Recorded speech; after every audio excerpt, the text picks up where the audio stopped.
Je suis en présence de Mme Marie-Hélène Gauthier. Ça va bien? Ça va très bien, vous-même? Oui, très bien, oui. Aujourd'hui, on va parler des proches aidants. Oui. Qu'est-ce que c'est qu'un proche aidant? Un proche aidant, de façon officielle, c'est une personne qui s'occupe de façon particulière d'un parent. Nous, on l'a comme élargi un peu plus. On parle d'un voisin qui s'occupe d'un ami, de voisin, justement, qui s'en occupe de façon particulière et constante, là. Alors, nous, c'est important d'apporter un support à ces personnes. Est-ce qu'il y a un groupe de proches aidants ici dans les Tours? Oui, on a déjà un groupe de proches aidants, mais c'est un groupe fermé. Actuellement, on propose et on fait des ateliers pour un nouveau groupe de proches aidants, de nouvelles personnes qui avaient le goût d'avoir ce lieu de référence, un lieu où ils peuvent prendre le temps de s'occuper d'eux, de parler de certaines choses qui les préoccupent. Après ces ateliers, on veut continuer à rencontrer des proches aidants et faire un nouveau groupe. Alors, si jamais il y en a que ça intéresse de venir prendre un moment de répit, et je pense que c'est important. C'est très exigeant être proche aidant. Ça demande énormément qu'on dit de qualité. Il faut qu'ils fassent tout, qu'ils connaissent tout, et c'est très, très fatigant. Donc, on leur offre un lieu pour eux, pour qu'ils puissent échanger, avoir de l'information, les supporter dans ce qu'ils ont à vivre. Alors, si jamais ça les intéresse, bien, qui correspondent avec les intervenantes et ils vont pouvoir rentrer dans le nouveau groupe des proches aidants. Les personnes qui ont besoin d'être aidées, là, le proche aidant est là pour quels besoins au juste? Tous les besoins. Et il va en avoir de plus en plus avec ce qui se passe avec le système de santé.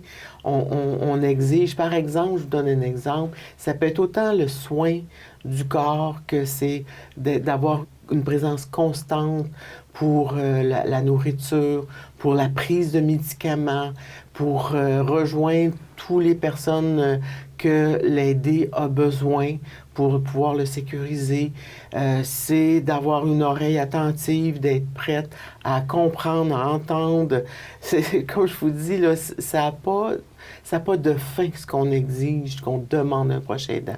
Et de plus en plus, on va même demander d'aider pour le bain, aider pour des tâches qui, en principe, devraient être faites par un préposé, mais s'il ne peut pas, ils vont demander au proche aidant de le faire. Donc, c'est très, très exigeant. Et c'est pour ça qu'il faut qu'ils soient capables de prendre un recul et d'être avec des personnes qui vivent les mêmes choses qu'eux. Oui, c'est important, Oui.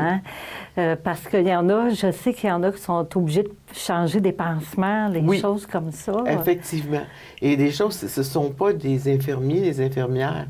Ils ne connaissent pas ça, ils se sentent insécures. Donc, ils sont souvent dans une situation où ils se sentent pas à l'aise de faire les choses parce que c'est le parent, c'est pas toujours clair, c'est pas toujours facile. Et oui, effectivement, ils posent des fois des gestes qui peuvent les mettre dans une situation de malaise, là, tu sais, par rapport aux parents. Oui, puis c'est épuisant aussi pour les proches aidants, là. C'est surtout très épuisant.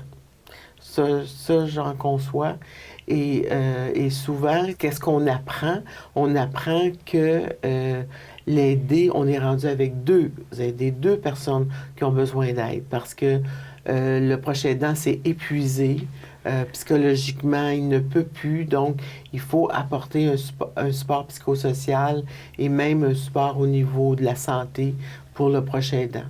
Donc, c'est très important qu'il soit aidé. Oui, je comprends. Merci beaucoup, Marie-Hélène, d'être venue à notre émission. Ça me fait plaisir.